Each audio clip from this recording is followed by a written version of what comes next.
أعوذ بالله من الشيطان الرجيم بسم الله الرحمن الرحيم والحمد لله رب العالمين الصلاة والسلام على رسولنا ومحمد وعلى آله وصحبه أجمعين. Assalamu алейкум ва рахметулахи та'аля ва баракатуху. Скъпи брати мюсюлмани, в днешното хутбе ще говорим за благата, с които Аллах Теаля ни е дарил, и благодарността ни към Него. Всемилостивия Аллах повелява: и ако пресмятате или се опитате да преборите благодаянията на Аллах, не ще ги изчислите. Аллах е опрощаващ, милосърден. Така е, но човекът винаги забравя да се отблагодари на Аллах за неговите безбройни блага, с които го е дарил. Въпреки че дори вдишването и издишването на въздух е един безценен дар от него. Мухтерем джамаат. Намазът е ибадет, в който в своята същност съчетава всички видове благодарности към Аллах Теаля.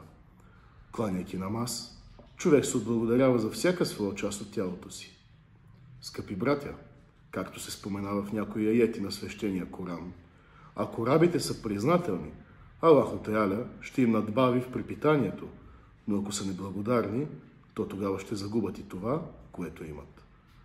Горко на онзи, който дори един път не се е обърнал с лице към кабле, за да благодари на Аллах за благата, с които го е дарил. И честито на онзи, който постоянства в намаза си и се старае да му се отблагодари.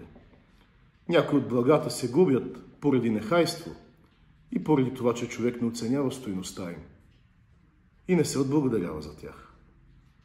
В един хадис Расулуллах салалаху алейхи ва селям споменава някои от неоценяваните блага, като казва: осъзнайте стойността на 5 неща, преди да са настъпили други 5.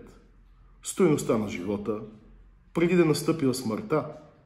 Стойността на здравето, преди болестта. Стойността на свободното време, преди заетостта. Стойността на младостта, преди настъпването на старостта. И стойността на богатството, преди бедността. Субханаллах! Колко хубаво наставление е това и колко жалко за тези, които пренебрегват наставленията на Пейгамбера салалаху алейхи ва селям. Ще съжаляват за това, но тогава ще бъде късно.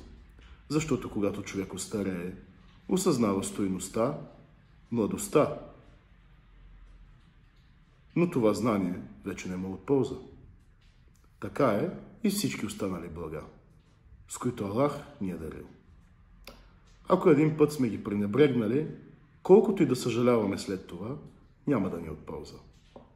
Уважаеми мюсюлмани, бих желал да ви припомня, преди завършиха на днешното хутбе, че благодарността, шукюр, е от качествата на истинските и приближени раби на Аллах.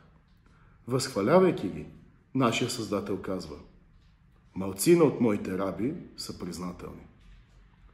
Тогава, уважаеми братя, нека всички ние осъзнаем благата, с които Аллах Теаля ни е дарил, и му се отблагодарим подобаващо. Азиз джамаат, пожелавам ви щастлив, ползотворен и благословен петък. Ессаляму алейкум ва рахметулахи теаля ва баракатуху.